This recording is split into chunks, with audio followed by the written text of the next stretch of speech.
In many ways, things will be like Season 1, but more streamlined. In the final episode of its third season, Rick and Morty announced what one could perceive as a mission statement for its future, that being a back-to-basics approach, a return to a sitcom-like structure with more focus on the Smith family, and less focus on the existentialist themes and hints of continuity that would go on to inform the following 2 seasons. After the clearly overwritten Season 3, a course correction isn't a terrible idea, especially after the show dedicated itself to produce 70 more episodes. Hopefully the 25-month gap between seasons can streamline the production cycle, because all of the new writers from the last season are now gone, along with a few other key staff members. Of course, when it premiered, Season 4 was declared to be the worst yet, because nothing is going to measure up to the season that had a Logic cameo in place of an episode ending. Now that it's wrapped up, and I've given it a second watch to let all of its twists and nuances sink in, here's my take on Season 4 of Rick and Morty. I could have easily split this topic up into 2 separate videos, but then it might seem like I'm stalling for time while I work on something else. Good thing I'm not doing that! Unlike the preceding season premiere, I think Edge of Tomorty, Rick Die Rickpeat, is representative of what the next 9 episodes have in store. It's driven by the concepts first and the characters second, which we literally see when Morty lets all of his actions be guided by a crystal that shows him how he'll die. Morty isn't really in control of himself, so we rarely see him react to the escalating situation. It's hard to be invested in a character who we know is acting selfishly. Why are you letting me do this? I do as the crystal guides. Rick comes close to having something resembling an arc. He's been usurped by Beth as the top dog in their family's hierarchy, nicely carrying over from the ending of the Rickturn Morty date. In trying to return to his home dimension, Rick gets a heavily lampshaded attitude adjustment, and it leads to the beginning of one of Season 4's favorite running jokes, which is having the characters question if they learned a lesson. The repetition of this gag is noticeably grating if you're watching most of the episodes back to back. The grand majority of the season's meta-commentary also sounds like it was ripped directly from the writer's room, and it gets old just as quickly. So I guess what we learned is to split the diff. From now on, Rick and Morty doing a little of this and a little of that. Yeah, sometimes we'll do classic stuff, other times we'll do whatever. What Edge of Tomorty lacks in character, it makes up for in storytelling. The POV death crystal shots are begging to be freeze-framed, and it's satisfying to see all of the major Ricks recruited throughout the story team up to take Morty down, complete with some glorious gloop animation from Titmouse. Whether or not it succeeds comes down to what you value from Rick and Morty. It's definitely lighter on the deeper storytelling that the show built its reputation on, but I got a lot of mileage out of the humor and animation. Maybe you will too. As a standalone story, the old man in the seat is fine. It's once again tasked with showing how isolated Rick is, symbolized by a secret toilet he goes to extensive lengths to defend when he finds out someone else used it without his permission. Tony serves the same purpose as Dr. Wong from Pickle Rick. They both initially exist to point out a flaw in Rick, and this time it's his unwillingness to open himself up to friendship. Goodbye forever. If you touch my toilet again, you die. You need a friend. I have a million cooler friends than you. I'll be seeing you. You'll be dying. We're gonna be friends. You're gonna be dead. Tony doesn't introduce the conflict in the most natural manner, but it helps that he's something of a character, and not an exposition-dumping plot device. My problem here is that we've already explored very similar aspects of Rick in other episodes, and we aren't learning anything new. The same can be said for Jerry's subplot, where he has some moments of competency, but there isn't much to ponder about his relationship with Morty or Beth's relationship with Summer. While a lot of it gives out the feeling of something we've seen before, I was entertained by the extent to which Rick went to track down Tony, and Taika Waititi adds a lot of charm to his character Gluty. Where are you going, Gluty? I've got a date. We're dumping a dating app. Was that ever his thing? No. He never exited that way. No, first time. I think there's enough humor and variety to keep it from being as frustrating as much of Season 3, but it lacks originality when it comes to its goal of diving deeper into the characters, and shows signs of Rick and Morty running out of steam in a small way. One problem that turns me off from a lot of recent South Park is how quite a few episodes are built off of one joke told in different ways. Now, one crew over the Crewcoo's Morty was the first in a trio of episodes that gave me a similar vibe, because most of its comedy is based on making fun of the structure, presentation, and especially the twists of heist movies. While it becomes bigger and crazier over time, if you don't think this one joke is particularly funny, I can see you getting tired with it. I, for one, got a kick out of the energetic montage music with Ocean's 11 style editing, and as per usual, there's a lot of great location and character designs. The only time I think the episode falters is when Rick confronts the mastermind robot behind the heist. all of the twists are as tiring to the characters as they are to the audience, and it stands as the first instance where I think the season got too meta, and for lack of a better term, up its own ass. What's happening, Professor Poopy Butthole? He's learning. I programmed you to believe that. I programmed you to believe that. I programmed you to believe that. I programmed you to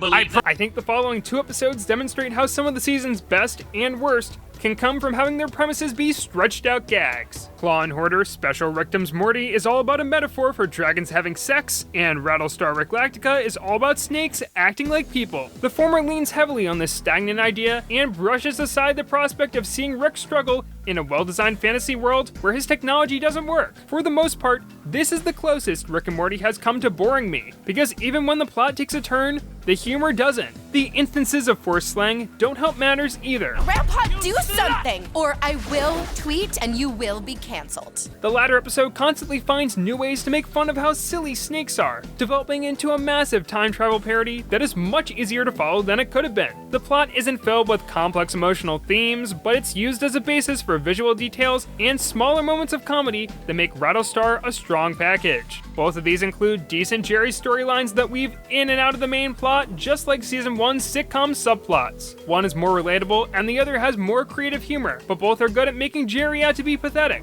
but not a hopeless loser. He gets a lot of small and stupid wins this season, which did a lot to balance his character. Take your girlfriend with you!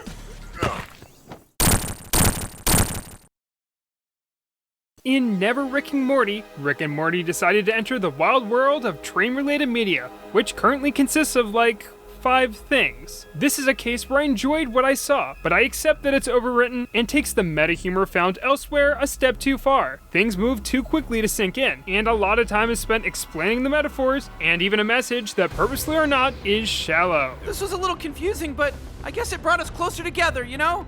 Tested our demons, made us believe in ourselves more than ever. It wasn't until my first rewatch that it became clear how the theme of marketability, introduced at the very end, covered the entire episode. The vignettes revolved around plainly presented television cliches and gimmicks, and I like how a lot of them have bits of the show's oddball personality seeping through the cracks. Production-wise, this is definitely the biggest episode of the season for the constant stream of new assets that had to be created. Designs like the house in Morty's generic story that looks like it was stolen from Seth MacFarlane's next Fox cartoon enhance the scatter narrative. I guess the point of all this was to poke fun at the story structure of the show and maybe build false expectations for its future finale, but ironically, I think a little more consistency and structure could have made Never Ricking Morty less of a mess. It's charming and innovative enough to be good, but too up its own ass to be great.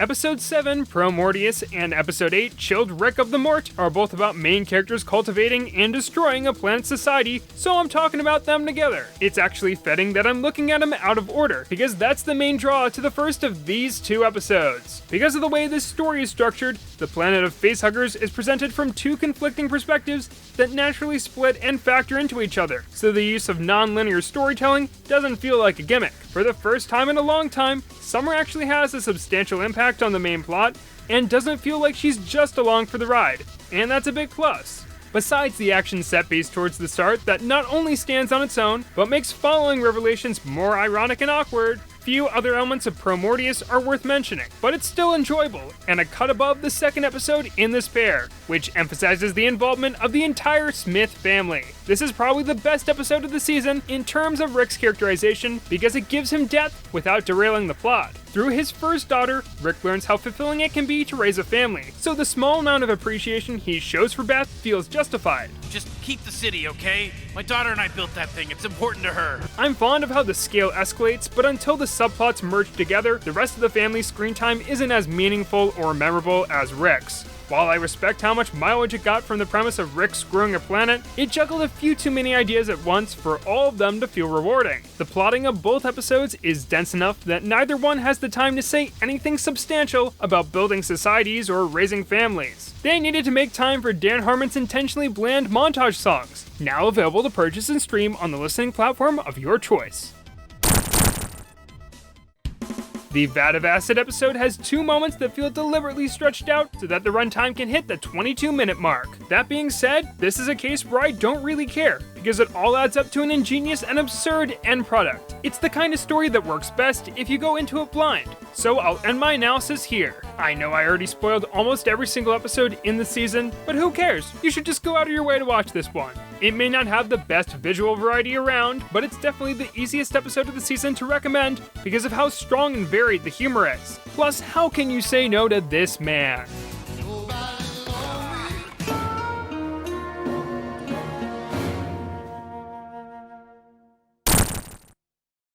Star Mort, Rickturn of the Jerri is the type of finale that the show was making fun of just a few episodes ago. Though it may contain a lot of callbacks and fan service, they aren't all that it has to offer. It's most interested in exploring the question of whether or not Rick replaced his daughter with a clone after the events of the ABCs of Beth last season. I initially dismissed this twist because it was set up as a big mystery, but there weren't any immediate consequences for Beth leaving her family behind, and she didn't have a new life that was already planned out and waiting for her. To me, it didn't matter if our Beth was a clone, and I think the creative team realized that too. Rick doesn't know which of his daughters is the original, and they play that up for drama to close out the episode. It doesn't reveal anything new and is very similar to another downer ending, but it's quick and is an easy breather after an action-heavy adventure.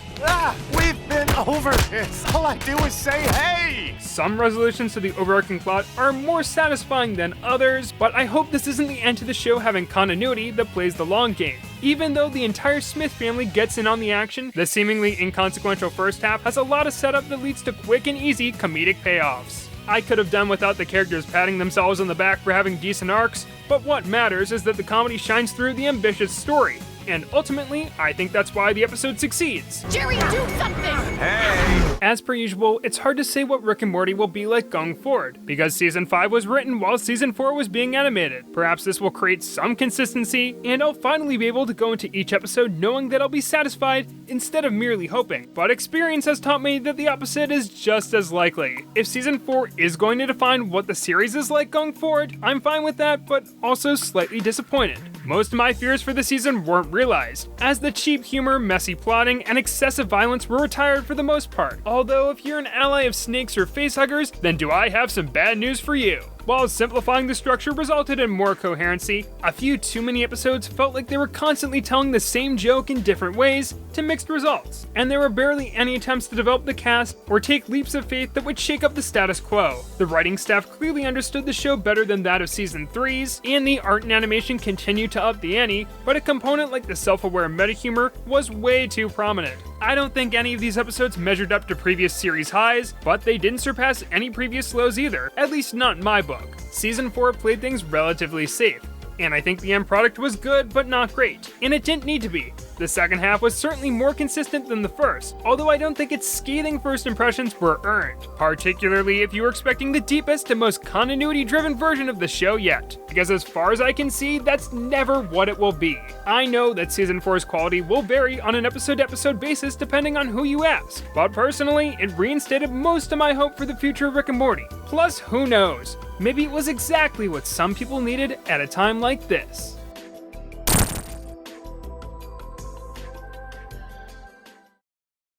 When did you get so cocky? Tonight! Tonight, Rick! The night I saw you Because fail! you ruined it! It was pre-ruined! Oh, was it worse than when I was a pickle? He does a thing!